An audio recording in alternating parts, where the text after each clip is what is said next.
ಏನಿರೋದು high command ಮಾಡ್ತದೆ. ಅದಕ್ಕಾಗಿ ನಾವು ಇದ್ರ ಬಗ್ಗೆ ಹೆಚ್ಚಿನ ತಲೆ ಕೆಡಿಸ್ಕೊಳ್ತಕ್ಕಂಥದ್ದು ಸರಿಯಲ್ಲ. Thank you. ಕಾಂಗ್ರೆಸ್ನ ಪ್ರೆಸಿಡೆಂಟ್ ಆದ ಮಲ್ಲಿಕಾರ್ಜುನ್ ಖರ್ಗೆ ಅವರೇ ನಮ್ಮ ಹೈಕಮಾಂಡ್ ತಗೊಳುತ್ತೆ ನಿರ್ಧಾರ ಅಂತ ಹೇಳಿದ್ರೆ, ಲೈಕ್ ಪ್ರೆಸಿಡೆಂಟ್ಗಿನ್ನ ಬೇರೆ ಹೈಯೆಸ್ಟ್ ಪೋಸ್ಟ್ ಯಾವುದಿರುತ್ತೋ ನನಗಂತೂ ಲಿಟ್ರಲಿ ಗೊತ್ತಿಲ್ಲ. ಆ್ಯಂಡ್ ಮೋರ್ ಮಲ್ಲಿಕಾರ್ಜುನ್ ಖರ್ಗೆ ಅವರು ಇದ್ರ ಬಗ್ಗೆ ಕ್ಲಾರಿಫಿಕೇಶನ್ ಕೊಡಬೇಕಾಗತ್ತೆ.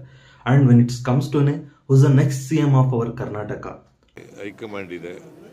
ಹೈಕಮಾಂಡ್ ತೀರ್ಮಾನ ಮಾಡಿದ್ರೆ ಏನು ನನ್ನನ್ನೇ ಮುಂದುವರಿಸಿ ಅಂತಂದ್ರೆ ಮುಂದುವರಿತೀವಿ, ಗೊತ್ತಾಯ್ತಾ ಅಂತ ಹೇಳಿದ್ರೆ ಸಿದ್ದರಾಮಯ್ಯ ಅವರು ಮೊನ್ನೆ ತನಕ ಲೈಕ್ ನಾನೇ ಅಂತ ಹೇಳ್ತಿದ್ರು. ಬಟ್ ನಿನ್ನೆ ಒಂದು ಇನ್ಸಿಡೆಂಟ್ ಅಲ್ಲಿ ಹೈಕಮಾಂಡ್ ಯಾರನ್ನ ಡಿಮ್ಯಾಂಡ್ ಮಾಡುತ್ತೋ, ಇಲ್ಲ ನನ್ನನ್ನೇ ಕಂಟಿನ್ಯೂ ಮಾಡಿ ಅಂತ ಹೇಳಿದ್ರೆ ನಾನೇ ಕಂಟಿನ್ಯೂ ಮಾಡ್ತೀನಿ, ಇಲ್ಲ ಹೈಕಮಾಂಡ್ ಯಾರನ್ನಾದ್ರೂ ಹೇಳಿದ್ರೆ ಅವ್ರನ್ನ ಕೊಡ್ತೀವಿ ಅಂತ, ಯಾರನ್ನದೋ ಅಂತ ಹೇಳಿದ್ರೆ DK ಶಿವಕುಮಾರ್ ಅವರೇ. ಅಂಡ್ DK ಶಿವಕುಮಾರ್ ಅವರು ಕೂಡ ಇಷ್ಟು ದಿನ CM ಅಂತ ಹೇಳಿ ಸುಮ್ಮನೆ ಅಂತ ಇದ್ರು. ಬಟ್ ನಿನ್ನೆ ಒಂದು ಇನ್ಸಿಡೆಂಟ್ ಅಲ್ಲಿ ಅಲ್ಲಿರೋ ಜನ CM ಅಂತ ಹೇಳ್ತಾ ಇದ್ರೆ ಹೋಪ್ ಬರ್ತಾ ಇತ್ತು ಅನ್ಕೊಂತೀನಿ.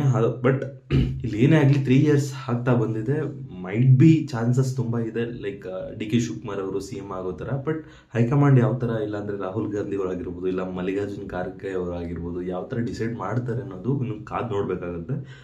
But when it's comes to this 3 years 2 years ಅಂತ ರೇಷಿಯೋ ಎಲ್ಲೋ ಒಂದು ಸ್ವಲ್ಪ ಮಿಸ್ ಹೊಡಿತಿದೆ. ಬಿಕಾಸ್ ಇದು ಅಷ್ಟು ಇಂಪ್ಯಾಕ್ಟ್ ಕೊಡುತ್ತಾ ಕರ್ನಾಟಕಕ್ಕೆ ಅಂತ ಹೇಳಿದ್ರೆ ಮೈಟ್ ಬಿ ಇಲ್ಲ ಅಂತ ಅನ್ಸುತ್ತೆ. ಬಟ್ ಏನೇ ಆಗಲಿ ಅವ್ರ ಅಜೆಂಡಾಯಿಂದ ಮಾಡ್ತಿದ್ದಾರೆ. ಹೋಪ್ ಅದರಿಂದ ಆದರೂ ಸ್ವಲ್ಪ ಚೇಂಜಸ್ ಆಗಲಿ ಅಂತ ಹೇಳ್ತಾ. ಆ್ಯಂಡ್ ಮೋರ್ ಓವರ್ ಇಲ್ಲಿ ತನಕ ನಮ್ಮ ಚಾನಲ್ ನೋಡಿದ್ದೀರಾ ಅಂತ ಹೇಳಿದ್ರೆ ಕಂಟೆಂಟ್ ಇಷ್ಟ ಆಗಿದ್ರೆ, ಓಕೆ, ಕಂಟೆಂಟ್ ಇಷ್ಟ ಆಗಿದ್ರೆ ಸಬ್ಸ್ಕ್ರೈಬ್ ಮಾಡಿ. ಸಿಗೋಣ ನೆಕ್ಸ್ಟ್ ವಿಡಿಯೋದಲ್ಲಿ. Till then by. ಸ್ವಾಮಿ ಶರಣಮಯ್ಯಪ್ಪ.